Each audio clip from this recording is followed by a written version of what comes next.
After leaving Ulara and heading south into South Australia, we reached the outback town of Coober Pedy. The name of Coober Pedy is derived from the Aboriginal Coober Pedy, meaning white man's holes, referring to the mining activity in the area. The area is, of course, famous for opal mining, but I'll tell you more about that one in a bit. We check into our motel and head to the Big Winch for dinner. This is a pub and a movie theatre that shows a film comprising 360-degree panoramic drone footage of natural attractions in the nearby area.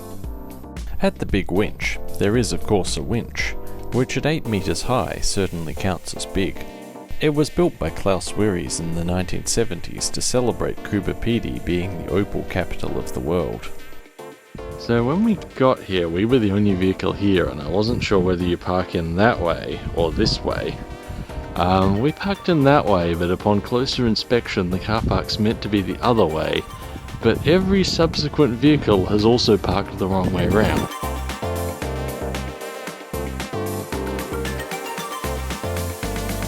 Up here with the Big Winch, there's a steel tree built by Bob Amorosi for the kids to climb on because the town lacked any real ones.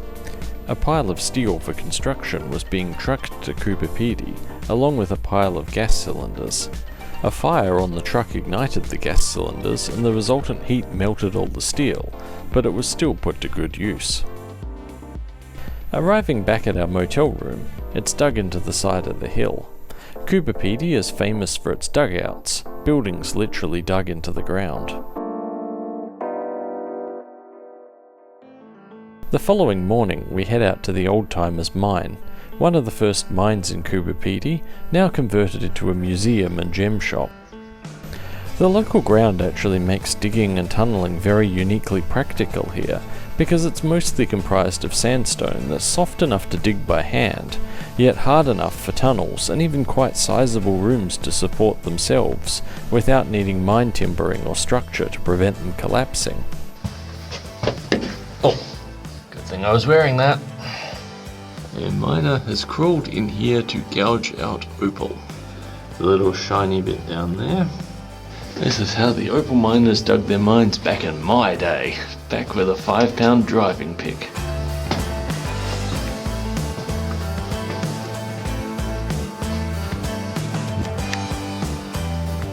But the unique thing about opal mining is the scale, or lack thereof. For a lot of other commodities, the majority of the mining is done by huge companies running massive operations. But for opals, the deposits are small, finding them is entirely down to luck, and extracting them requires great care, so the large mining companies prefer to make a lot more digging other things out of the ground. This is definitely the domain of amateur prospectors, although don't let that fool you, some of the operations can get pretty big. For some, it's brought them riches, others have gone bankrupt, progressively scaling up their operations, then running out of money before finding the next seam. 95% of the world's precious opal comes from Australia, and the majority of that comes from here, the town of Coober Pedy. There's definitely a lot of interesting historical stuff in this museum.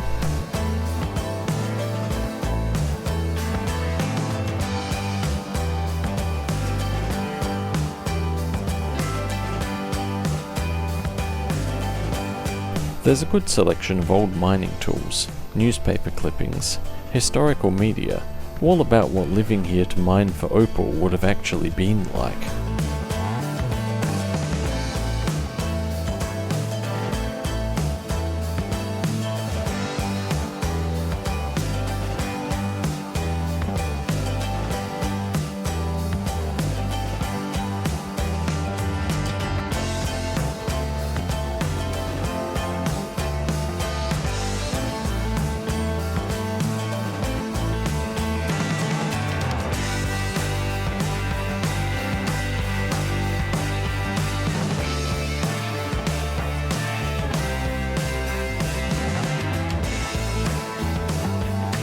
And part of the museum is an original underground house, which during the expansion of such broke into the mine. This caused the rediscovery of the mine, which was a little strange.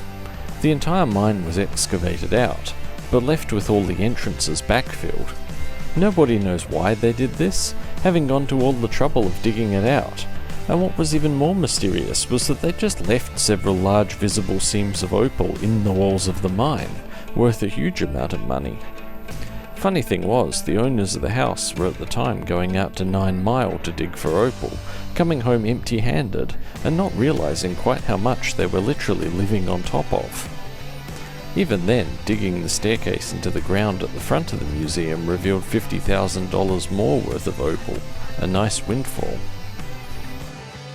Here, amusingly, we can see that there was an entire seam of opal, 25 centimeters behind where the miners stopped digging, something which Minecraft players will certainly understand.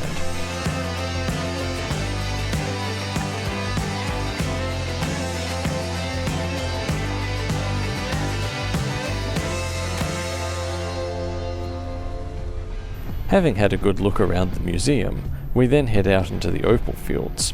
No, we didn't decide that it looks like fun and want to have a go ourselves. We're here looking for something a little different.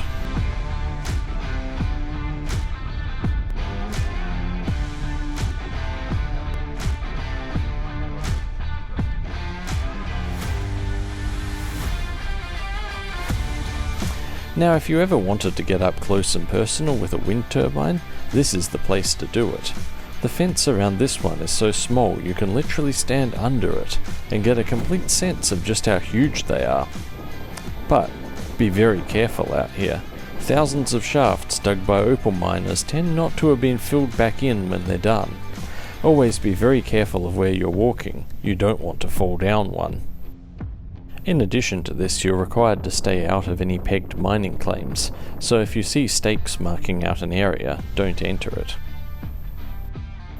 Back into town to top off with fuel, and head on to our next destination. Where will it be?